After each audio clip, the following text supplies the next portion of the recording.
ಏನಾದ್ರೂ ನಿಮ್ಮನ್ನ ನೀವು ಟೆಸ್ಟ್ ಮಾಡಬೇಕು ಅಂದ್ರೆ ಈ ಬ್ರಹ್ಮಚರ್ಯದಿಂದ ನೀವು ಫಿಸಿಕಲಿ, ಮೆಂಟಲಿ, ಸ್ಪಿರಿಚುಲಿ ಎಷ್ಟು ಸ್ಟ್ರಾಂಗ್ ಆಗಿದ್ದೀರಾ ಅಂತ, ಮತ್ತೆ ಈ ವಿಂಟರ್ ಆರ್ಕ್ ನಂತರ ನೀವು ಎಷ್ಟು ಬದಲಾಗಬಹುದು. ಅದಕ್ಕೆ ವಿಂಟರ್ ಸೀಸನ್ ಈ ಚಳಿಗಾಲಕ್ಕಿಂತ ಒಳ್ಳೆ ಟೈಮ್ ಬೇರೆ ಯಾವುದೇ ಸೀಸನ್ ಇಲ್ಲ. ಮುಖ್ಯವಾಗಿ ವಿಂಟರ್ ಆರ್ಕ್ ಇದು ಅಕ್ಟೋಬರ್ ಇಂದ ಹಿಡಿದು ವರ್ಷದ ಕೊನೆ ದಿನ ತನಕ ನಡೆಯುತ್ತೆ. ಈ ಚಳಿಗಾಲದಲ್ಲಿ ನೀವು ನೋಡ್ತೀರಾ ನಿಮ್ಮ ಒಳಗೆ ಎಷ್ಟು ಡಿಸಿಪ್ಲಿನ್ ಮತ್ತೆ ವಿಲ್ ಪವರ್ ಇದೆ ಅಂತ. ಯಾಕಂದ್ರೆ ಈ ವಿಂಟರ್ ಆರ್ಕ್ ಅಲ್ಲಿ 3 ಬೇರೆ ಬೇರೆ ಲೆವೆಲ್ ಅಲ್ಲಿ ದೊಡ್ಡ ದೊಡ್ಡ ಚಾಲೆಂಜಸ್ ಬರ್ತಿದೆ. ಆದ್ರೆ ಇದ್ರ ಬಗ್ಗೆ ಲಕ್ಷಾಂತರ ಜನರಿಗೆ ಇನ್ನೂ ಗೊತ್ತಿಲ್ಲ. ಆದ್ರೆ ಇದೇ ನಿಮ್ಮನ್ನ ಟೆಸ್ಟ್ ಮಾಡೋದು. ನೀವು ನಿಜವಾಗ್ಲೂ ನಿಮ್ಮನ್ನ ಬದಲಿಸಬೇಕು ಅಂತ ಇದ್ದೀರಾ ಅಥವಾ ಇಲ್ವಾ? ಈ ಚಾಲೆಂಜಸ್ ಹೇಗೆ ಬರುತ್ತೋ ಆಗ 90% ಜನರಿಗೆ ಇದು ಗೊತ್ತೇ ಆಗಲ್ಲ. ಮತ್ತೆ ಅವರು ತಮ್ಮ ಬ್ರಹ್ಮಚರ್ಯನ ನಾಶ ಮಾಡಿರ್ತಾರೆ. ಮತ್ತೆ ಎಷ್ಟು ಡಿಮೋಟಿವೇಟೆಡ್ ಆಗ್ತಾರೆ ಅಂದ್ರೆ ವಿಂಟರ್ ಆರ್ಕ್ ನ ಮತ್ತೆ ಶುರು ಮಾಡೋದಕ್ಕೆ ಅವರ ಒಳಗೆ ಧೈರ್ಯನೇ ಉಳಿಯೋದಿಲ್ಲ. ಯಾಕಂದ್ರೆ ಇದು ಕಳೆದ ವರ್ಷ ಸಾಕಷ್ಟು ಜನರ ಎಕ್ಸ್ಪೀರಿಯನ್ಸ್ ಆಗಿತ್ತು. ನಾವು ಇಷ್ಟಪಡಲ್ಲ ಇದು ಮತ್ತೊಂದು ಸರಿ ಬೇರೆಯವ್ರ ಜೊತೆ ರಿಪೀಟ್ ಆಗ್ಲಿ ಅಂತ. ಅದಕ್ಕೆ ಈ ವಿಡಿಯೋನ ಒಂದೊಂದು ಸೆಕೆಂಡ್ ಅಮೂಲ್ಯವಾದದ್ದು. ಯಾವುದೇ ಪಾಯಿಂಟ್ ನ ಮಿಸ್ ಮಾಡಬೇಡಿ. ನಂಬರ್ 1, ಫಿಸಿಕಲ್ ಲೆವೆಲ್ ನಲ್ಲಿ ಚಾಲೆಂಜ್. ಸ್ನೇಹಿತರೆ, ನಿಮ್ಮೆಲ್ಲರಿಗೂ ಇದನ್ನ ತಿಳಿದು ಆಶ್ಚರ್ಯ ಆಗ್ಬೋದು. ಬಾಡಿ ಗ್ರೋತ್ ಮೇಲೆ ಇಲ್ಲಿ ತನಕ ಎಷ್ಟೆಲ್ಲ ರಿಸರ್ಚ್ ನಡೆದಿದೆಯೋ ಅದರೆಲ್ಲದರಲ್ಲಿ ಇದನ್ನ ಪತ್ತೆ ಹಚ್ಚಿದ್ದಾರೆ. ಎಲ್ಲಕ್ಕಿಂತ ಹೆಚ್ಚು ಬಾಡಿಯ ಗ್ರೋತ್ ಆಗೋದು ವಿಂಟರ್ ಸೀಸನ್, ಚಳಿಗಾಲದಲ್ಲಿ. ಯಾಕಂದ್ರೆ ಆಗ ಹುಡುಗರ ಟೆಸ್ಟೋಸ್ಟೆರಾನ್ ಮತ್ತೆ ಶುಕ್ರಧಾತು ವೇಗವಾಗಿ ಜಾಸ್ತಿ ಆಗತ್ತೆ. ಮತ್ತೆ ಇಲ್ಲೇ ಬರೆದು ಎಲ್ಲಕ್ಕಿಂತ ದೊಡ್ಡ ಚಾಲೆಂಜ್, ನೀವು ಶಕ್ತಿನ ಜೋಪಾನವಾಗಿ ಇಟ್ಕೊಳ್ಳೋದಕ್ಕಾಗತ್ತಾ? ಅದು ಈ ವಿಂಟರ್ ಆರ್ಕ್ ಅಲ್ಲಿ ಸಾಕಷ್ಟು ಪಟ್ಟು ಹೆಚ್ಚಾಗೋದಕ್ಕೆ ರೆಡಿ ಇರೋದು. ನೀವು ಈ ಚಳಿಲಿ ಎದ್ದು ಅಷ್ಟು ಬೆವರನ್ನ ಸುರಿಸೋದಕ್ಕಾಗತ್ತಾ? ಶರೀರದಲ್ಲಿರೋ ಹಾರ್ಮೋನ್ಸ್ ಸರಿಯಾದ ಜಾಗದಲ್ಲಿ ಡೈಲಿ ಯೂಸ್ ಆಗೋದಕ್ಕೆ, ಮತ್ತೆ ಅದು ಬೇರೆ ಯಾವುದೇ ಕಾರಣದಿಂದ ಬರ್ಬಾದ್ ಆಗದೆ ಇರೋದಕ್ಕೆ.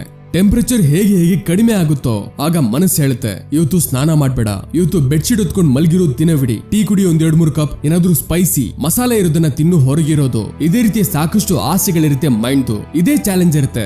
ನೀವು ಈ ಮನಸ್ಸಿನ ಬೇಡದಿರೋ ಆಸೆಗಳ ಮುಂದೆ ಎಲ್ಲಾದ್ರೂ ಸೋತೋಗ್ತೀರಾ ಅಥವಾ ಮನಸ್ಸಿನ ವಿರುದ್ಧ ಹೋಗಿ ಆ ಕೆಲಸನ ಮಾಡ್ತೀರಾ? ಅದು ಮಾಡೋದು ಮುಖ್ಯವಾಗಿರೋದು. ಇದರ ನಂತರ ಸ್ನೇಹಿತರೆ, ನಂಬರ್ 2, ಮೆಂಟಲ್ ಲೆವೆಲ್ ನಲ್ಲಿ ಚಾಲೆಂಜ್. ಈಗ ನಾವು ನಿಮಗೆ ಸ್ವಲ್ಪ ಡೆಪ್ತ್ ಅಲ್ಲಿ ಕರ್ಕೊಂಡು ಹೋಗ್ತೀವಿ. ಚಳಿಗಾಲದಲ್ಲಿ ಹಗಲು ಚಿಕ್ಕದಾಗ್ತಾ ಹೋಗುತ್ತೆ ಮತ್ತೆ ರಾತ್ರಿ ದೊಡ್ಡದು. ಯಾವಾಗ ನೀವು ನಿಮ್ಮ ಮೇಲೆ ಗಮನ ಕೊಡೋದಕ್ಕೆ ಶುರು ಮಾಡ್ತಿರೋ ಆಗ ಸಾಕಷ್ಟು ನಿಮ್ಮ ಸ್ನೇಹಿತರು ಕಾಂಟ್ಯಾಕ್ಟ್ ಅಲ್ಲಿ ಇರೋರು ಅವರೆಲ್ಲರೂ ತಾವೇ ಹಿಂದೆ ಉಳಿತಾರೆ. ಮತ್ತೆ ಈ ಸಿಚುವೇಶನ್ ಅಲ್ಲಿ ಸಾಕಷ್ಟು ಜನರು ಲೋನ್ಲಿ, ಒಂಟಿ ಫೀಲ್ ಮಾಡ್ತಾರೆ, ಸ್ಪೆಷಲಿ ರಾತ್ರಿಯ ಸಮಯದಲ್ಲಿ. ಯಾವಾಗ ನಮ್ಮದೇ ಶರೀರ ಮತ್ತೆ ವಾತಾವರಣದಲ್ಲಿ ತಾಮಸಿಕ ಗುಣ ಜಾಸ್ತಿ ಇರುತ್ತೋ. ಈಗ ಪ್ರಶ್ನೆ ಏನಂದ್ರೆ, ನೀವು ಈ ಲೋನ್ಲಿನೆಸ್ ನ ತಡ್ಕೊಳ್ಳೋದಕ್ಕಾಗತ್ತಾ ಅಥವಾ ಕೆಟ್ಟ ಅಭ್ಯಾಸಗಳ ರೂಢಿ ಮತ್ತೆ ಮಾಡ್ತೀರಾ? ಆದ್ರೆ ನಿಮ್ಮ ಮಲಗೋ ಜಾಗದ ಹತ್ತಿರ ಯಾವ್ದಾದ್ರು ಒಂದು ಸ್ಪಿರಿಚುವಲ್ ಬುಕ್ ಇಟ್ಕೊಳ್ಳಿ. ಮತ್ತೆ ಅದನ್ನ ದಿನ ರಾತ್ರಿ ಮಲಗೋದಕ್ಕಿಂತ ಮೊದಲು ಓದುವ ಹ್ಯಾಬಿಟ್ ಮಾಡ್ಕೊಳ್ಳಿ.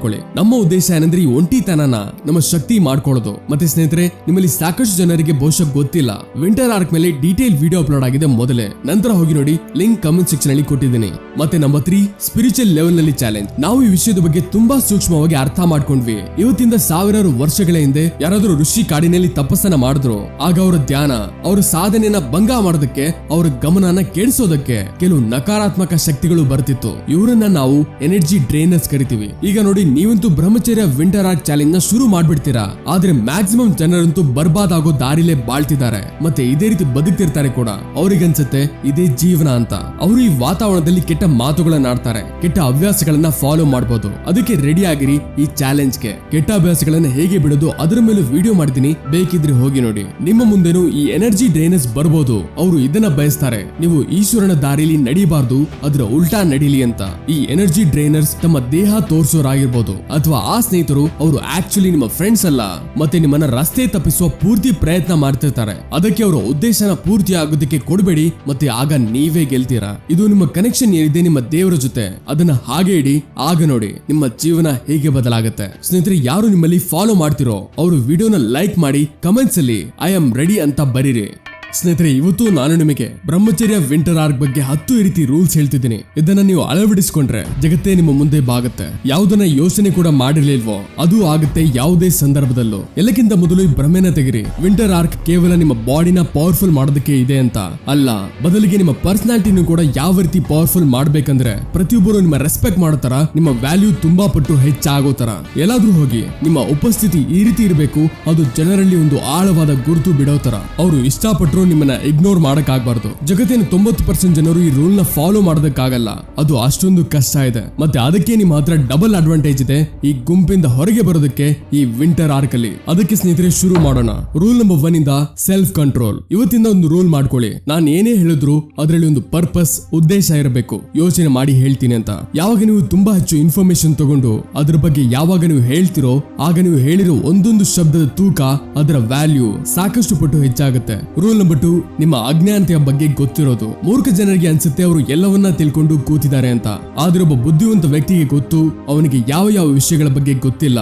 ಅದಕ್ಕೆ ಅವನು ಅದನ್ನೆಲ್ಲ ಕಲಿತಿರ್ತಾನೆ ಮತ್ತೆ ಗ್ರೋ ಆಗ್ತಾನೆ. ರೂಲ್ ನಂಬರ್ 3, ಬ್ರಾಗಿಂಗ್ ನ ಅವಾಯ್ಡ್ ಮಾಡಿ. ಯಾವುದೇ ಜಂಬಾ ಕೊಚ್ಕೊಳ್ಳೋ ಅವಶ್ಯಕತೆ ಇಲ್ಲ. ನಿಮ್ಮ ರಿಸಲ್ಟ್ ತಾನಾಗಿ ತಾನೇ ಜನರಿಗೆ ತೋರಿಸುತ್ತೆ ನೀವು ಒಂದರಲ್ಲಿ ಸಾಧನೆ ಮಾಡಿ ಗೆದ್ದಿರೋದು. ಇದು ಒಳ್ಳೇದು, ಆದ್ರೆ ಅದೇ ಗುಂಗಲ್ಲಿ ಇರಬಾರ್ದು. ಮತ್ತೆ ಮುಂದಿನ ಇದೇ ರೀತಿ ಗೆಲುವಿಗೆ ತಯಾರಿ ಮಾಡಿ. ರೂಲ್ ನಂಬರ್ 4, ಹಂಬಲ್ ಆಗಿರಿ. ಯಾರಿಗೂ ಪ್ರೂವ್ ಮಾಡೋ ಅವಶ್ಯಕತೆ ಇಲ್ಲ ನೀವು ಎಷ್ಟು ಇಂಟೆಲಿಜೆಂಟ್ ಅಥವಾ ಸ್ಟ್ರಾಂಗ್ ಇದ್ದೀರಾ ಅಂತ. ಯಾವಾಗ ನೀವು ನಿಮ್ಮ ಬಗ್ಗೆ ಹೇಳ್ಕೊಳ್ಳಲ್ವೋ ಆಗ ಜನಾನೇ ನಿಮ್ಮ ಬಗ್ಗೆ ಹೊಗಳ್ತಾರೆ. ರೂಲ್ ನಂಬರ್ 5, ಈ ರೀತಿ ಸ್ನೇಹಿತರನ್ನ ಮಾಡ್ಕೊಳ್ಳಿ. ಅವರು ನಿಮ್ಮನ್ನ ಯಾವುದೇ ಸಂದರ್ಭದಲ್ಲೂ ಯಾವುದೇ ಹಂತದಲ್ಲೂ ಬೆಟರ್ ಮಾಡುವಂತವ್ರು. ಲೈಕ್ ಯಾರು ಓದೋದ್ರಲ್ಲಿ ಚೆನ್ನಾಗಿರ್ತಾನೋ, ಫಿಟ್ನೆಸ್ ಅಲ್ಲಿ ಅದರ ಬಗ್ಗೆ ಯಾರು ಗಮನ ಕೊಡ್ತಾನೋ. ಕ್ವಾಲಿಟಿ ಓವರ್ ಕ್ವಾಂಟಿಟಿ, ಇದನ್ನ ಸದಾ ನೆನಪಿಡಿ. ರೂಲ್ ನಂಬರ್ 6, ಆಳವಾದ ಪ್ರಶ್ನೆಗಳನ್ನ ಕೇಳೋದು ಶುರು ಮಾಡಿ. ಆಗ್ಲೇ ವಿಷಯಗಳ ನಿಜವಾದ ಅರ್ಥ ತಿಳಿಯೋದಕ್ಕಾಗೋದು. ಲೈಕ್ ಯಾವ ತರ ಅಂದ್ರೆ ಎಕ್ಸಾಮ್ ಅಲ್ಲಿ ಜಾಸ್ತಿ ನಂಬರ್ ತೆಗೆಯೋದಕ್ಕೆ ಏನ್ ಮಾಡ್ಬೇಕು, ಅಥವಾ ಜಾಸ್ತಿ ಹಣ ಸಂಪಾದನೆ ಮಾಡೋದಕ್ಕೆ ಯಾವ ಸ್ಕಿಲ್ಸ್ ಕಲಿಬೇಕು. ಇದನ್ನ ನೀವು ನಿಮ್ಮ ಫೀಲ್ಡ್ ತಕ್ಕಂತೆ ನಿಮ್ಮ ಪ್ರಕಾರ ಅಡ್ಜಸ್ಟ್ ಮಾಡಬಹುದು. ನಿಮ್ಮ ಜೀವನದಲ್ಲಿ ಏನ್ ಕೊರತೆ ಇದೆ ಮತ್ತೆ ಅದನ್ನ ಅಪ್ಗ್ರೇಡ್ ಹೇಗೆ ಮಾಡೋದು ಅಂತ ಕುಂತು ಪ್ರಶ್ನೆ ಮಾಡಿ. ಆಗ ನೀವಾಗಿ ನೀವೇ ಇಂಪ್ರೂವ್ ಆಗ್ತೀರಾ. ರೂಲ್ ನಂಬರ್ 7, ನಿಮ್ಮ ದುರ್ಬಲತೆಗಳನ್ನ ಕಂಡುಹಿಡಿಯಿರಿ ಮತ್ತೆ ಅದನ್ನ ಪೇಪರ್ ಅಲ್ಲಿ ಬರೆದು ಮುಂದೆ ಇಡಿ. 99% ಜನ ತಮ್ಮ ದುರ್ಬಲತೆಯಿಂದ ಹಿಂದೆ ಓಡ್ತಾರೆ. ನೀವು ಅದನ್ನ ಎದುರಿಸಿ, ಆಗ ನಿಮ್ಮ ನಿಜವಾದ ಕ್ಷಮತೆಯ ಪರಿಚಯ ಆಗತ್ತೆ. ರೂಲ್ ನಂಬರ್ 8, ಬುಕ್ ರೀಡಿಂಗ್ ಮಾಡೋದಕ್ಕೆ ದಿನ 1 ಗಂಟೆ ತೆಗಿರಿ. ನಿಮ್ಮ ಮೈಂಡ್ ಗೆ ದಿನ ಒಂದು ಐಡಿಯಾ, ಒಂದು ಪರ್ಸ್ಪೆಕ್ಟಿವ್, ನೋಟ ಮತ್ತೆ ನಾಲೆಡ್ಜ್ ಇಂದ ತುಂಬಿ. ದಿನ 1 ಗಂಟೆ ಬುಕ್ ರೀಡಿಂಗ್ ಬರೋ ಮುಂದಿನ 90 ದಿನಗಳ ತನಕ ನೀವೇ ಯೋಚನೆ ಮಾಡಿ ಎಷ್ಟು ಮುಂದೆ ಹೋಗಿರ್ತೀರಾ. ಆ ಜನಗಳಿಂದ ಯಾರು ಈ ರೀತಿ ಮಾಡಲ್ವೋ. ರೂಲ್ ನಂಬರ್ 9, ನಿಮ್ಮನ್ನ ನೀವು ಹೊಸ ಸ್ಕಿಲ್ಸ್ ಗಳಲ್ಲಿ ಸಮರ್ಥನಾಗಿ ಮಾಡಿ. ಈ ವಿಂಟರ್ ಆರ್ಕ್ ಎಷ್ಟಾಗುತ್ತೋ ಅಷ್ಟು ಹೊಸ ಸ್ಕಿಲ್ಸ್ ಕಲಿರಿ. ಯಾವಾಗ ಈ ರೀತಿ ಆಗೋಗುತ್ತೋ ಆಗ ಅಕ್ಕಪಕ್ಕದ ತುಂಬಾ ಜನರಿಗೆ ನಿಮ್ಮ ಅವಶ್ಯಕತೆ ಬೀಳುತ್ತೆ. ಅವರು ನಿಮ್ಮಿಂದ ಸಹಾಯ ಕೇಳೋದನ್ನ ಬಿಟ್ರೆ ಬೇರೆ ದಾರಿನೇ ಇರಲ್ಲ. ಮತ್ತೆ ರೂಲ್ ನಂಬರ್ 10, ಇದು ತುಂಬಾ ಇಂಪಾರ್ಟೆಂಟ್ ಆಗಿರೋದು. ಬ್ರಹ್ಮಚರ್ಯ ವಿಂಟರ್ ಆರ್ಕ್ ನ ಎಂಜಾಯ್ ಮಾಡೋದು. ಲೈಕ್ ಬೆಳಿಗ್ಗೆ ಎದ್ದೇಳ್ಬೇಕಾದ್ರೆ ನೋವು, ಅನ್ಕಂಫರ್ಟಬಲ್ ಆಗುತ್ತೆ, ಅದನ್ನ ಎಂಜಾಯ್ ಮಾಡಿ. ಉಳಿದಿರೋ ಎಲ್ಲರೂ ಬೆಳಿಗ್ಗೆ ಎದ್ದು ರನ್ನಿಂಗ್ ಮಾಡೋದಕ್ಕೆ ಹೋಗಲ್ಲ, ಕೇವಲ ನೀವು ಒಬ್ರೇ ಹೋಗ್ತೀರಾ, ಒಬ್ಬ ಮೇನ್ ಕ್ಯಾರೆಕ್ಟರ್ ತರ. ಇದನ್ನ ಎಂಜಾಯ್ ಮಾಡಿ ಮತ್ತೆ ಇದನ್ನ ತಲೆಯಲ್ಲಿ ಫಿಕ್ಸ್ ಮಾಡ್ಕೊಳ್ಳಿ. ಏನಾದ್ರೂ ಆಗ್ಲಿ ರುಟೀನ್ ಅಲ್ಲಿ ಕನ್ಸಿಸ್ಟೆಂಟ್ ಇರಲೇಬೇಕು ಅಂತ. ಮೊದಲನೇ ತರ ನಾನು ಇರೋದಿಲ್ಲ, ಈಗ ಚೇಂಜ್ ಆಗ್ಲೇಬೇಕು ಅಂತ. ಈಗ ಸ್ನೇಹಿತರೆ ನಿಮ್ಗೊಂದು ಪ್ರಶ್ನೆ ಇದೆ, ಯಾವ್ದೊಳ್ಳೇದು? 2 ಗಂಟೆ ವರ್ಕೌಟ್ ಮಾಡದ ಕೇವಲ 1 ವಾರ ತನಕ, ಅಥವಾ ಅರ್ಧ ಗಂಟೆ ದಿನ ವರ್ಕೌಟ್ ಮಾಡದ ಬರೋ ಮುಂದಿನ 90 ದಿನ ತನಕ? ಕನ್ಸಿಸ್ಟೆನ್ಸಿ ಜೊತೆ 10 ರೂಲ್ಸ್ ನ ಫಾಲೋ ಮಾಡೋದ್ರಿಂದ ಇದು ಕಾಂಪೌಂಡಿಂಗ್ ಆಗಿ ಕೊನೆಯಲ್ಲಿ ನಿಮ್ಗೆ ತುಂಬಾ ಹೆಚ್ಚು ಬೆನಿಫಿಟ್ ಕೊಡುತ್ತೆ. ಆದ್ರೆ ಚಾಲೆಂಜ್ ಏನಂದ್ರೆ ನೀವು ಈ ವಿಂಟರ್ ಆರ್ಕ್ ಅಲ್ಲಿ ಕೇವಲ 90 ದಿನ ತನಕ ಬ್ರಹ್ಮಚರ್ಯದ ಪಾಲನೆ ಮಾಡಿ. ಯಾಕಂದ್ರೆ ಇದು ನಿಮ್ಮ ಜೀವನದಲ್ಲಿ ಭರವಸೆ ಕೊಡಬಹುದು, ಅದಕ್ಕೆ ಶಕ್ತಿ ತುಂಬಬಹುದು. ಸ್ನೇಹಿತರೆ, ಐ ಹೋಪ್ ಈ ವಿಂಟರ್ ಆರ್ಕ್ ಅಲ್ಲಿ ಬ್ರಹ್ಮಚರ್ಯನ ನೀವೆಲ್ಲ ಫಾಲೋ ಮಾಡ್ತೀರಾ ಅನ್ಕೊಂಡಿದ್ದೇನೆ. ಮತ್ತೆ ನೈಟ್ ಫಾಲ್ ಬಗ್ಗೆ ವಿಡಿಯೋ ಇದೆ, ಅದರ ಲಿಂಕ್ ಡಿಸ್ಕ್ರಿಪ್ಷನ್ ಅಲ್ಲಿ ಕೊಟ್ಟಿದ್ದೀನಿ, ಹೋಗಿ ನೋಡಿ. ಈ ವಿಡಿಯೋಗೆ ಲೈಕ್ ಕೊಟ್ಟು ಚಾನಲ್ಗೆ ಹೊಸಬರಾಗಿದ್ರೆ ಮರಿದೇ ಸಬ್ಸ್ಕ್ರೈಬ್ ಮಾಡ್ಕೊಳ್ಳಿ. ಸಿಗೋಣ ಮುಂದಿನ ವಿಡಿಯೋದಲ್ಲಿ. Keep learning and keep growing.